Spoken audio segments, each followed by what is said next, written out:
Subscribe करें हमारे YouTube channel और पाएं वीडियो सबसे पहले। और हाँ, बेल आइकन दबाना ना भूलें। शौच करने के बाद स्नान जरूरी है, क्योंकि बिना शुद्धि के बुद्धि शुद्ध हो ही नहीं सकती आपकी। शौच किए है तो स्नान तो करना पड़ेगा। अब सोचिए, आजकल इतनी ज्यादा अशुद्धि है, जब आप शौच करने के बाद स्नान नहीं करेंगे तो आपकी बुद्धि कितनी पवित्र होगी।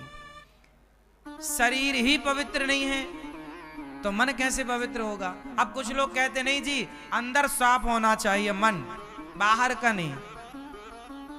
कितने लोग इस बात से सहमत हैं कि अंदर मन साफ होना चाहिए, बाहर से कोई मतलब नहीं? कितने लोग इस बात से सहमत हैं? अंदर भी साफ होना चाहिए और बाहर भी। अब ऐसा थोड़ी कि बाहर गंदा और भीतर साफ है। अब एक लोटा है सोने का लोटा है और अंदर गंगा जल भरा है, पर बाहर उसके मलमूत्र लगा हुआ है, तो उसमें पानी पियोगे?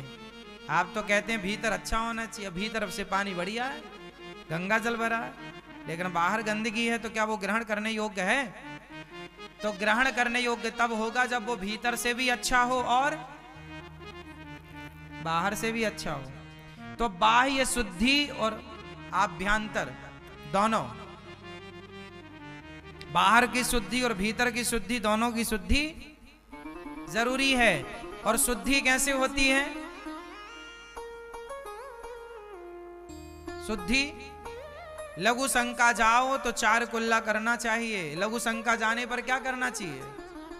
करते हो नहीं? आप लघु शंका गए, अब जैसे आप लोग तो खड़े खड़े लघु शंका करते हो, पुरुष वर्ग खड़े खड़े लघु शंका करते हो, और लघु शंका करते समय वो मूत्र की बूंदें आपके कपड़ों में गिर जाती हैं कुछ, तो बताओ आप अशुद्ध हो गए कि शुद्ध हो गए? हाँ, इसलिए लघु शंका बैठ के करना चाहिए। खड़े होके करने से आपके पैंट में लघु शंका की बूंदें गिर जाती हैं। बोलो हाँ या ना? सही है, गिरती हैं। तो आपके पैंट में, आपके वस्त्रों में मूत्र गिर गया तो शुद्धि हो गई कि अशुद्धि हो गई? अशुद्धि हो गई। इसलिए पुराने लोग धोती पहनते थे और बैठ के लघु शंका करते थे, और बैठ के लघु शंका करना चाहिए।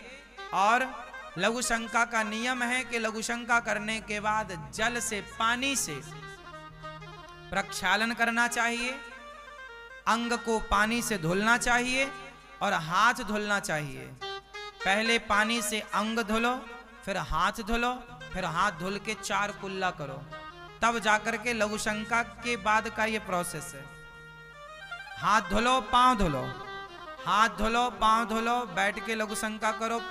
लघु शंका की बूंदें आपके वस्त्रों में ना गिरें, आपके शरीर के अंग में ना गिरें। यदि गिर रही हैं तो वो अशुद्ध है। तो नियम ये कहता है, शास्त्र कहते हैं कि लघु शंका बैठ के करो। खड़े खड़े तो कुत्ते लघु शंका करते हैं। यदि आप खड़े खड़े लघु शंका करें तो फिर इंसान कैसे हैं ये बताओ? ये आचरण तो कुत्तों का है, इंसानों का नहीं है ना। हमें भगवान ने श्रेष्ठ मनुष्य बनाया है, और मनुष्य मतलब जिसके जीवन में, आप लोगों के जीवन में ना नियम नहीं है, कोई नियम नहीं फॉलो करते आप। बिना नियम का ना कुत्ता होता है, बिल्ली होती है, गधा होता, उनको कोई नियम नहीं है। इंसान हो और बिना नियम के हो तो इंसान किस बात के हो? तो लघु शंका के बाद क्या करना जरूरी है? जोर से 4 कुल्ला, और क्या धुलना है? हाथ और पांव, अंग। और जब तक ये नहीं करोगे तब तक शुद्धि नहीं होगी। फिर आप, यदि आप लघु शंका कर लो और कुल्ला ना करो, हाथ पानो, तो मतलब आप अशुद्ध घूम रहे हैं। जहां जहां जाएंगे वो अशुद्ध है। और जैसी राखे शुद्धि, बड़े बुजुर्गों ने क्या बोला है? आप बोलो इसके आगे। कोई नहीं बोलेगा, सब टुप्पी टाप रहना, ये भैया बोलेंगे। जैसी राखे शुद्धि, आगे क्या है इसके?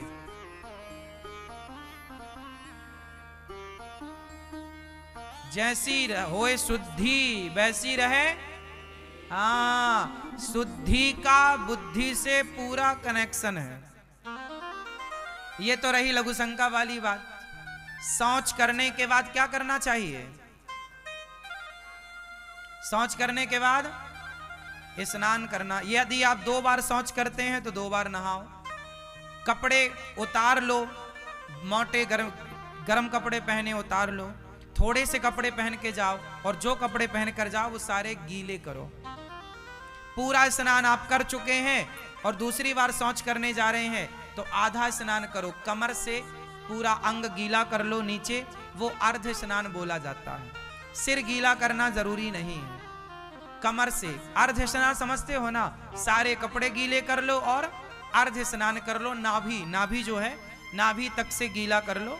और यदि आपने यज्ञोपवीत पहना है तो यज्ञोपवीत को गीला कर लो।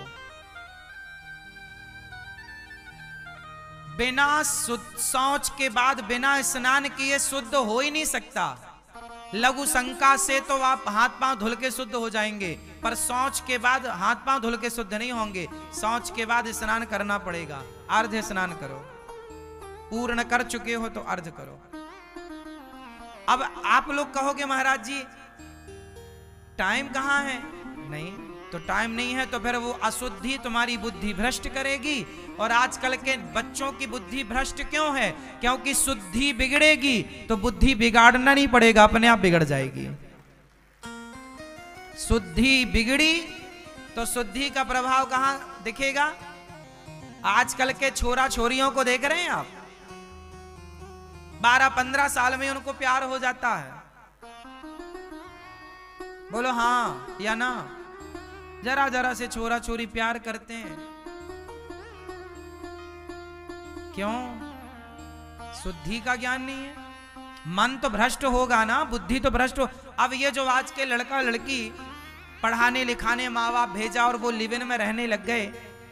कोई सिगरेट पी रहा, कोई शराब पी रहा, कोई चरस खा रहा, कोई अफीम ले रहा, कोई लड़की बहन बेटियों को छेड़ रहा, गलत बोल रहा, कुछ कर रहा। ये सब क्या है?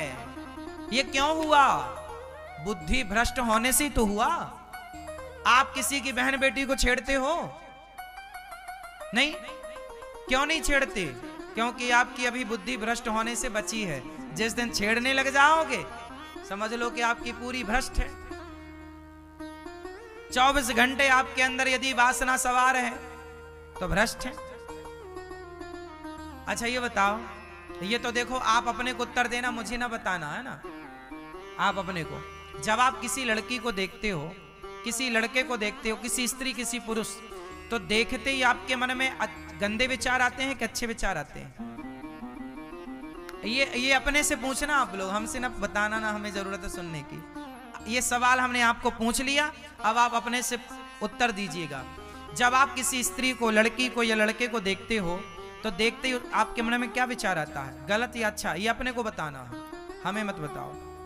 यदि आपको गलत विचार आ रहा है, आप दिन में 10 लड़कियों को देखते हैं, 10 लड़कों को देखते हैं और 10 को देखने में 8 को देखने से गलत विचार है, इसका मतलब आपकी बुद्धि कैसी है? अच्छी है? क्यों? ये कहां से हुआ? ये हुआ शुद्धि बिगड़ने से। अब आप मानो ना मानो, जैसी राखे शुद्धि। इसलिए मेरी मां, बच्चों को ये सब बताया करो। तुम मम्मियां भी तो कम अपराधी नहीं हो, तुम भी बड़ी अपराधी हो कि तुम कुछ नहीं बताती हो अपने बच्चों को। तुम खुद नहीं नहाती हो 2-2 दिन तक, क्या बताओगी? तुम खुद भ्रष्ट हो। तुम खुद शौच करने के बाद नहाती नहीं हो, लघु शंका के बाद कुल्ला नहीं करती हो, ना तुम्हारा पति करता, ना तुम करती, ना बाप करता, ना मां करती। तो जब तुम भ्रष्ट हो तो तुम्हारी औलाद हरिश्चंद्र तो पैदा होगी नहीं, ना श्रवण कुमार बनेगी। इसलिए आजकल हर घर में शुद्धि का ख्याल ना होने से हर घर की बुद्धि बिगड़ रही है। आप माने ना माने, कारण यही है।